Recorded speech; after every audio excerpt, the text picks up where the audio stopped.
우리들도 참 찬송할 때 같이 입을 벌리면서 열심히 찬송하고는 그 모습을 볼 수 있습니다. 너무 감사드리고요. 오늘은 본문 말씀을 지해서 주님의 살과 피 이런 제목으로 말씀을 드립니다. 오늘은 이 요한복음 6장, 이 6장의 배경과 또 거기에 담겨있는 말씀들을 살펴보면서 이제 우리가 주님의 살과 피에 참여하게 되겠는데 그 참뜻이 무엇인지 알아보는 가운데에 함께 은혜를 나누기 원합니다. 이 요한복음 6장 앞부분을 보게 되면 우리가 잘 아는 오병이어 사건이 나옵니다. 예수님께서 그쪽 지방으로 말하면 빵이 되겠지만 우리는 이제 떡으로 이제 그렇게 이해를 해서 말하면 떡 5덩어리와 물고기 2마리로 5,000명을 먹이신 사건을 말하는 것이죠. 이스라엘 백성들이 광야에서 먹었던 이 만나의 사건과 좋은 비교가 되는 그런 사건입니다. 자, 구약 성경에 나오는 그 만나의 사건과 또 오늘 요한복음 초반부에 나오는 그 5,000명 오병이어의 사건을 한번 우리가 이 마음으로 그려보시기 바랍니다. 자, 하나는 하나님께서 광야에서 기적적인 방법으로 그 많은 이스라엘 백성들을 만나로 먹여주십니다. 그건 간식이 아니었어요. 식사였습니다. 먹을 것이 마치 하늘에서 눈이 펑펑 떨어지듯이 그렇게 떨어졌습니다. 그리고 다른 하나는 예수님께서 또 마찬가지로 기적적인 방법으로 5,000명을 먹이십니다. 그들이 다 배부르게 먹었습니다. 배부르게 먹었다는 증거가 12강줄이나 남았어요. 배불러서 더 못 먹어서 남았습니다. 그런데 광야에서 만나를 먹고도 하나님과 모세를 믿지 못했던 조상들처럼 유대인들이 예수님께서 나눠주신 그 빵과 떡과 물고기를 먹고도 예수님이 믿어지지가 않았습니다. 그래서 예수님을 다시 찾아와서는 자신들에게 예수님을 믿게 할 수 있는 표적을 우리에게 보여달라고 그렇게 합니다. 30절 말씀이 나오죠. 그들이 묻되 그러면 우리가 보고 당신을 믿도록 행하시는 표적이 무엇이니까?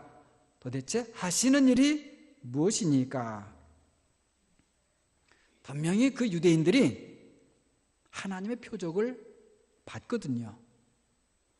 배가 고팠었는데 예수님께서 배부르게 먹여주셨지 않습니까? 그렇다면 깨달아야 하는 것이죠. 저분이 우리를 배부르게 먹여주시는 분이시구나. 저분이 그래서 우리 생명을 지켜주실 분이시구나. 깨달아야 하지 않습니까? 그런데 유대인들이 실제로 먹어보았는데도 모르는 거예요. 그것을. 사실 그것은 유대인뿐이 아니고 이것이 사람이라고 하는 것을 보여주는 것이죠. 우리 사람은 그렇다는 거예요. 저는 가끔 하나님께서 저를 정확하게 아시고 정확하게 돌보시고 책임져 주고 계신다는 것에 대하여서 깜짝깜짝 놀랄 때가 많습니다. 아마 여러분도 그런 경험들이 있으실 거예요. 나의 필요를 어떻게 그렇게도 정확하게 아시는지 필요한 그때에 필요한 바로 그것을 예상하지 못한 방법으로 공급해 주시는 거예요. 때로는 작은 쌀 한 포대, 한 끼의 음식, 작은 필요에 딱 맞는 작은 물질, 그런 것이에요. 마치 만나처럼 작은 것이죠. 그런데 사실은 그렇지 않습니다. 저는 그런 순간에 참으로 나의 사정을 하나님이 이렇게도 정확하게 아시는구나. 지금 나를 보고 계시고 나를 위로해 주시고 책임져 주겠다고 말씀하고 계시는구나 깨닫게 됩니다. 인간적으로 생각하면 결코 풍족한 것은 아니지요. 그 이후로 계속 그렇게 정확하게 딱딱 맞게 공급되는 것도 아니에요. 그러나 딱 맞는 맞춤형 공급이 저에게 왔을 그때에 이것은 하나님으로부터 온 것이라는 생각밖에 안 듭니다. 그 순간 하나님께서 저에게 염려하지 말고 하나님을 믿으라 말씀하시는 거죠. 시간이 얼마쯤 지나면 또 이런 믿음이 흔들리기도 합니다. 그러면 하나님께서는 꼭 어떤 경로를 통해서든지 또 말씀을 하셔요. 염려하지 말라, 나를 믿으라. 하나님은 오늘날도 우리에게 하나님을 믿을 수 있는 증거들을 주시는 분이십니다. 그런 증거를 받을 때에 거리낌 없이 의심하지 마시고 하나님 믿음 없이 두려워하고 불안해하고 원망했던 저를 용서해 주십시오. 이제는 제가 하나님을 믿습니다 고백할 수 있는 사랑하는 여러분이 모두 되시기를 바랍니다. 말씀드린 대로 유대인들이 예수님께 와서 조상들이 광야에서 먹었던 만나처럼 하나님께서 당신을 보내셨다는 것을 우리로 하여금 믿을 수 있게 할 수 있는 하는 표적을 보여달라고 그래요. 그때 예수님께서 대답하시기를 모세가 하늘의 만나를 너희 조상들에게 준 것이 아니었다. 내 아버지께서 참떡을 주시는 것이다. 이렇게 말씀하셔요.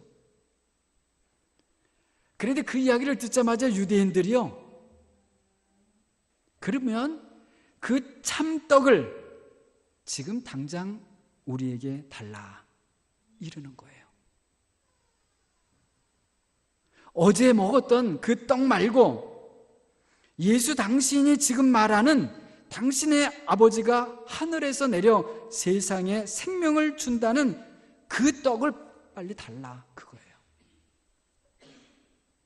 그러면서 예수님이 아버지에게 무엇을 간구해서 마치 하늘에서 떡 같은 먹을 것이 떨어지나 안 떨어지나 하면서 예수님 한번 쳐다보고 하늘 한번 쳐다보고 번갈아 가면서 쳐다보고 있는 그런 상황이에요.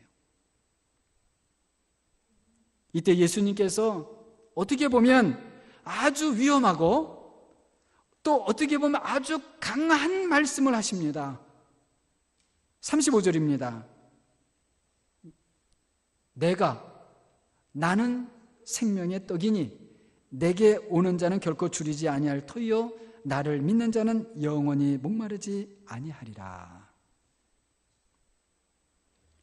예수님께서 자신을 가리켜서 내가 생명의 떡이다 이러시는 거예요. 여러분, 유대인들이 이 말씀을 듣자마자 어땠을 것 같습니까? 그 말씀을 듣고는 바로 아멘 그랬을까요? 아니면 이게 무슨 소리야? 우리 영어로 하게 되면 이렇게 할 수 있죠. What? 또는 젊은 애들이 그런 말을 많이 해요. 뭐 좀 황당한 소리를 들으면 What are you talking about? 도대체 뭘 말하고 있는 거야?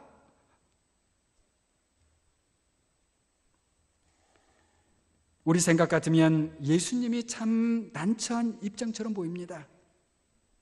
자, 예수님이 말씀은 하셨지만 이 생명을 주는 떡이라는 것이 사람들 눈에 보이게 여기 있다, 그래 먹어라, 그거 할 수 있는 것 아니지 않습니까? 그리고 사실은 이미 5,000명을 배부르게 먹여주셨잖아요. 그만하면 예수님께서 충분한 증거를 보여주신 것이죠. 예수님의 입장에서는 참으로 답답한 일입니다. 자, 한번 요한복음 6장 마지막 부분에 나오는 베드로하고 비교를 해봅니다. 예수님께 묻고 또 묻고 했던 그 유대인들은 결국 예수님께서 하시는 말씀이 어렵다. 사실은 어렵다 하는 게 내가 관심 없다, 그거 사실 그런 소리거든요. 어렵다 하면서 떠나갔습니다. 근데 그것은 사실 그들의 마음이 강팍했던 거예요. 67절을 보게 되면 이런 유대인들을 보시면서 예수님께서 제자들에게 묻습니다. 너희들도 가려느냐? 이때 68절에서 베드로가 대답합니다. 주여, 영생의 말씀이 주께 있으니 우리가 누구에게로 가오리까? 우리가 주는 하나님의 거룩하신 자인 줄 믿고 알았습니다. 여러분, 주님께 무엇이 있다고요? 무엇이 있다고 그랬죠? 영생의 말씀이 있다는 거예요. 여러분, 다시 한번 묻습니다. 생명을 주는 말씀이 누구에게 있다고요? 예수님에게 있다는 거예요. 유대인들은 당장에 자신들이 또 다른 것으로 배부르게 먹을 것만 생각했습니다.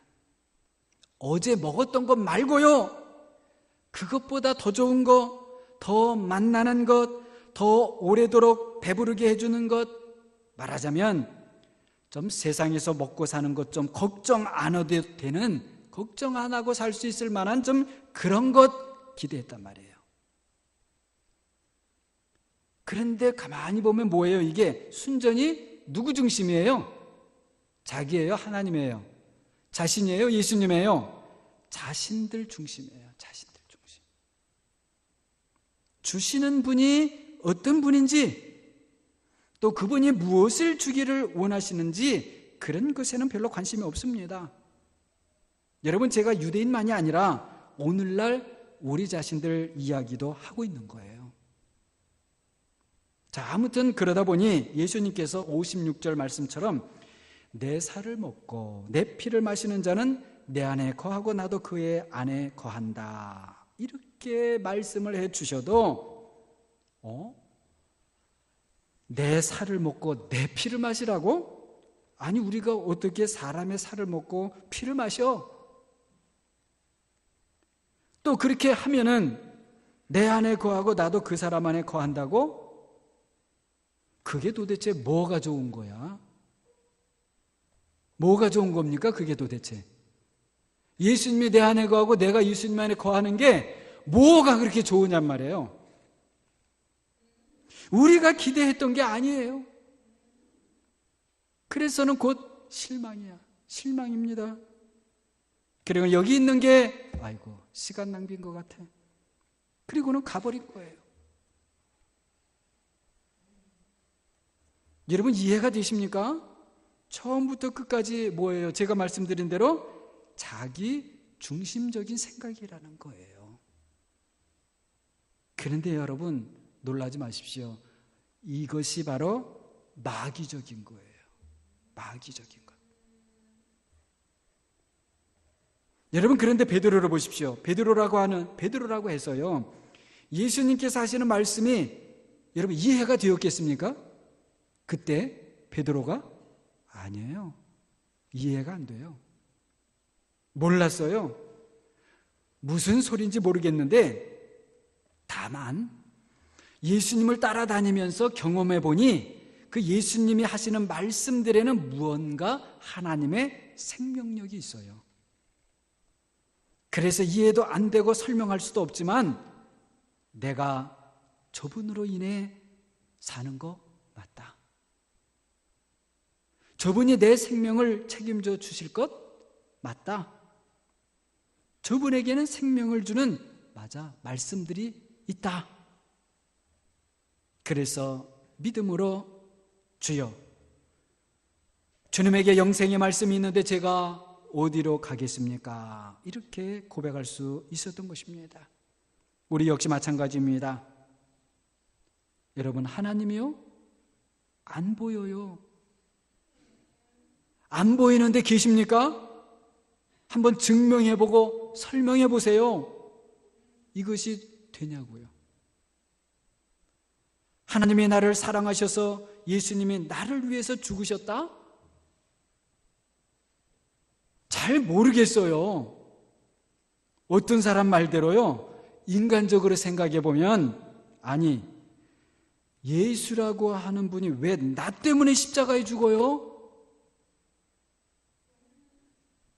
그분이 그렇게 말을 해요. 아니, 내가 언제 예수님한테 나 대신해서 죽어달라고 했습니까? 여러분 그렇게 해보셨어요? 언제? 아니 왜 멀쩡하게 난 가만히 있는데 예수님이 나 때문에 죽었다고 그러냐고요. 여러분 이해가 되셔요? 세상 사람들이 그런 말 듣고 이해가 되겠습니까? 이해가 안 되는 거예요.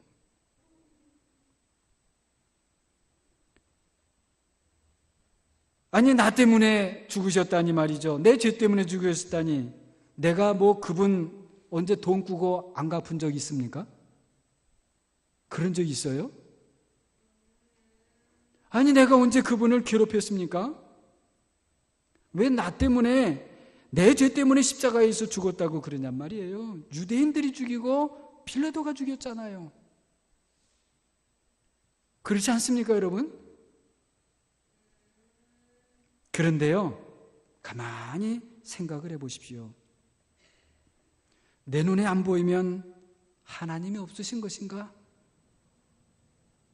그리고 정말로 하나님의 나를 사랑하셔서 내 죄를 없애주시기 위해 그분의 아들 예수님이 십자가에 죽으셨다면, 그래서 내가 하나님의 구원을 받고 영생을 받은 사람이 되었다면, 그리고 그분이 정말로 육신을 입고 우리를 찾아오신 하나님의 아들이시라면 이것보다 우리에게 더 놀랍고 흥분되고 복된 일이 어디 있습니까?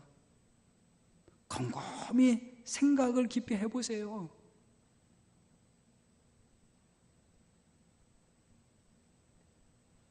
여러분 한번 우리가 지금까지 보았던 성경 말씀들을 생각해 보십시오. 정말 읽을 때마다 그 말씀 생각할 때마다 구구절절이 맞는 말씀들이 아니었습니까?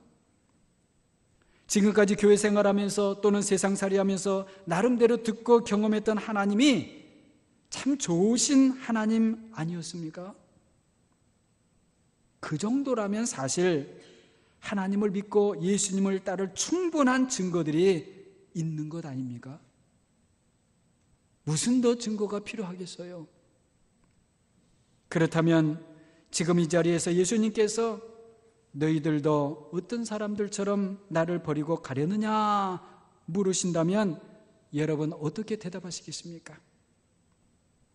지금 이 순간에 하나님께서 네가 세상 염려하지 말고 나를 정말로 믿겠느냐 물으신다면 어떻게 하시겠습니까? 어떻게 대답하시겠어요? 여러분 혹시라도 하나님 제가 원하는 걸 먼저 주시면요, 제가 돈만 조금 더 있으면 저는 하나님 세상 염려 안 하거든요. 여러분 이런 마음과 태도와 자세 이렇게 하지 마시고요, 주여 내가 믿나이다. 주여 영생의 말씀이 주님께 있는데 제가 어디를 가겠습니까? 이렇게 대답하시는 사랑하는 여러분이 모두 되시기를 바랍니다. 오늘 요한복음 6장 53절에서 59절에서 하시는 예수님의 말씀은 너무나 귀한 말씀들입니다. 예수님 이외에는 어디서 세상 어디서 누구에게도 들을 수 없는 말씀들입니다. 세상 어느 누가 내 살은 참된 양식이요 내 피는 참된 음료다, 도대체 이런 말을 할 수 있습니까? 예수님 이외에 세상에 인류가 있은 이후로 지금까지 그리고 앞으로도 어떤 누가 어느 곳에서 이런 말을 할 수 있습니까? 여러분 한번 생각해 보십시오. 예수님이 거짓말을 할 그런 분이십니까? 예수님을 믿는 세상의 많은 사람들이 그 거짓을 믿고 따르고 있는 것입니까? 거짓을 믿는 사람들이 어떻게 거짓말하는 것을 죄라고 말할 수 있습니까? 거짓에 속아서 사는 사람들이 어떻게 더 거룩하고 어떻게 더 정직하고 더 성실할 수 있습니까? 그렇다면 무엇입니까? 예수님의 말씀은 참인 것입니다. 그렇습니다. 우리 예수님의 살이 참된 양식이고 그분의 피가 참된 음료입니다. 믿습니까? 예, 아멘이죠. 그렇다면 과연 무엇이 예수님의 살이요 피입니까? 63절 말씀을 봅니다. 살리는 것은 영이니 육은 무익하니라. 내가 너에게 이른 말, 원래는 복수입니다. 말들이 영이요 무엇이라고요? 생명이라. 육신을 통해서 나온 그 예수님의 말씀들이 영이요 생명이라는 거예요. 이것은 우리가 좀 더 살펴볼 필요가 있습니다. 여러분 약간 어려울 수 있는데 조금 더 집중해서 잘 귀 기울여 들어보시기 바랍니다. 요한복음 1장 14절입니다. 말씀이 육신이 되어 우리 가운데 거하심에 우리가 그의 영광을 보니 아버지의 독생자의 영광이요 은혜와 진리가 충만하더라. 자, 여기서 말씀이 육신이 되었다 할 때 말씀은 하나님이신 말씀을 말하는 거예요. 즉 하나님의 아들을 말하는 겁니다. 그러니까 말씀이 육신이 되었다는 것은 누가 육신이 되었다는 거예요? 하나님의 아들이 육신이 되었다는 거예요. 자, 이것을 요한복음 6장 63절과 연결해서 보게 되면, 자, 말씀이신 하나님. 자, 이것은 하나님이신 말씀이에요. 하나님의 아들을 말하는 겁니다. 그 말씀이신 하나님이 육신이 되셨기 때문에 그 육신을 통해서 나오는 말씀들은 바로 그분 안에 있는 말씀이신 하나님이 우리에게 들을 수 있고 볼 수 있게 나오는 것이나 마찬가지죠. 자, 이해가 되십니까? 하나님의 아들, 말씀이신 하나님이 육신이 되셨잖아요. 그 육신을 통해서 들려지는 그 말씀들은 사실은 육신의 말씀이 아니고 육신이 되시기 전에 바로 하나님의 말씀, 말씀이신 하나님이 육신을 통해서 우리에게 나오는 거라는 거예요. 그죠? 그래서 예수님께서 내가 너희에게 이른 말들이 영이요 생명이다, 이렇게 말씀하시는 겁니다. 그럼 왜 말씀이 육신이 되시고 그 육신을 통해서 말씀들이 우리에게 오는 것일까요? 잘 들어보십시오. 이것도 역시 좀 잘 들어보셔야 돼요. 자, 죽을 육신을 입고 있는 우리가, 그렇죠? 우리의 육신은 죽을 육신이죠. 죽을 육신을 입고 있는 우리가 예수님의 말씀을 받고 믿음으로 그 예수님과 연합되어져서 예수님의 육신을 입으셨잖아요. 예수님의 육신 안에 있는 그 말씀의 하나님 안으로 들어가게 하시려는 겁니다. 그러니까 하나님께서 말씀이 육신이 되게 하신 것은 육신인 우리를 예수님과 연합시켜서 말씀의 생명 안에 거하게 하시려는 거라는 거죠. 그래서 예수님께서 56절에 내 살을 먹고 내 피를 마시는 자는 내 안에 거하고 나도 그 안에 거하나니, 이렇게 말씀하시는 겁니다. 너무나 귀중한 말씀이죠. 여러분, 이것이 말은 쉬운 것 같잖아요. 너희가 내 안에 있고 내가 너희 안에 거하니, 이게 말은 쉬운 것 같은데 실제로 우리 사람에게는 아주 이해하기가 힘들고 그렇게 된다는 것을 믿기도 정말 힘들어요. 그러나 우리가 예수님을 믿고 그분을 통한 말씀대로 계속해서 받으면 이렇게 되어갑니다. 이것이 바로 하나님만이 하실 수 있는 일이 우리 안에서 이루어져 가는 것입니다. 하나님만이 그 일을 하실 수 있는 거예요. 예수님께서는 오늘 설교 본문에 이러한 말씀의 배경을 가지고 제자들과 유월절 식사를 하실 때에 떡을 떼어 나눠주시면서 이것이 너희를 위하여 주는 내 살이다, 몸이다 말씀하셔요. 또 잔을 나눠주시면서 이 잔은 너희를 위하여 붓는 내 피로 세우는 새 언약이다, 너희가 나를 기억해서 이것을 행해라, 이렇게 말씀하셨던 것입니다. 여러분 생각해 보십시오. 우리 사람도 마지막 시간에 사랑하는 사람에게는 자신의 살 같고 피 같은 것을 주지요. 그래요, 안 그래요? 말하자면 그동안 땀 흘려 일하면서 아끼고 모아왔던 꼭꼭 감춰두고 보관해 두었던 귀한 것, 금덩어리 다 꺼내서 주잖아요. 그죠? 그러면은 그렇게 아끼고 모으고 해서 한 그 금덩어리를 내 사랑하는 사람한테 주면 그 뭘 주는 거예요? 금덩어리 주는 거예요? 자기 살 피를 주는 거죠.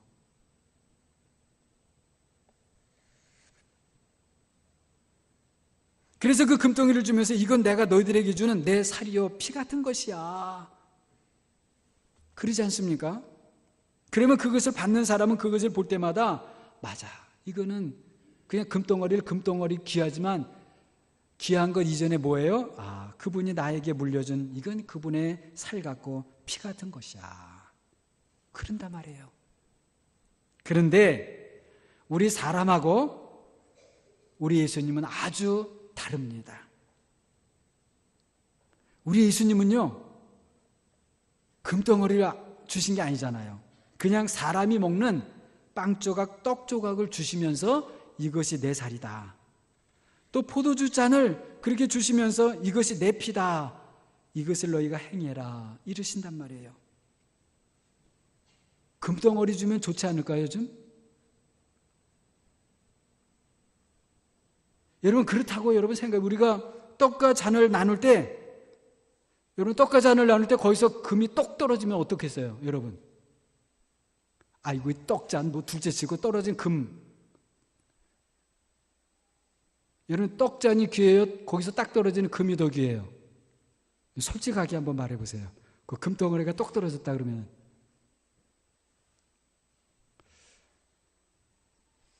금덩어리 더 관심 많지 않을까요? 여러분, 오늘날은 예수님의 살과 피, 떡과 잔 이것보다요, 혹시라도 거기서 떨어지는 금덩어리 하나 있으면 그게 더 좋은 세상이에요.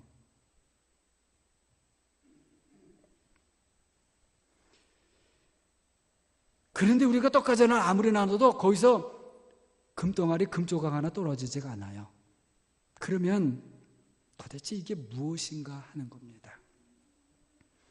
예수님께서 떡과 잔을 나누어 먹고 마시라는 것은 하나님 아들이신 예수님께서 금보다도 귀하고 세상에 무엇보다도 더 값진 영생하는 자기 자신의 생명을 우리에게 주시는 분이시고 그 생명을 계속 보존해 주시고 풍성하게 해 주시겠다는 아주 새롭고 강력한 약속의 메시지인 것입니다.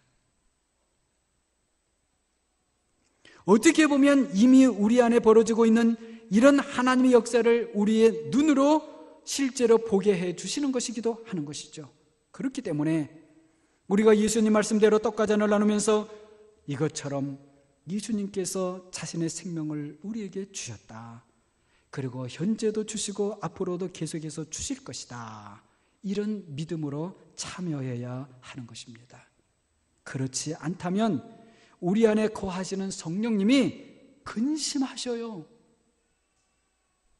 성령님이 근심하시면 우리에게 아무 유익이 없어요. 여러분, 세상에서 잘 사는 게 좋습니까? 이 세상에서 잘 사다가 성령이 근심해서 천국에 못 가고 영생을 얻지 못하면 그게 나을까요? 아니에요. 성령님이 근심하게 되면 그건 하나님의 근심이에요. 우리 성도는 우리 안에서 예수님을 믿는 믿음으로 벌어지는 하나님의 성령의 역사와 일치하는 삶을 살아야 하고, 또 예배 역시 우리 안에서 이미 벌어졌고 벌어지고 있으며 그리고 앞으로도 변함없이 벌어질 하나님의 역사와 일치할 때에 하나님이 그 예배를 받으시고 기뻐하시는 예배가 되는 것입니다. 제가 말씀드리는 것에서 중요한 것은, 우리가 주님의 성찬에 참여하는 것은 우리를 위해서 죽으시고 부활하신 예수님 안으로 들어가서 하나님의 큰 은혜를 받는 아주 귀한 시간이라는 것입니다.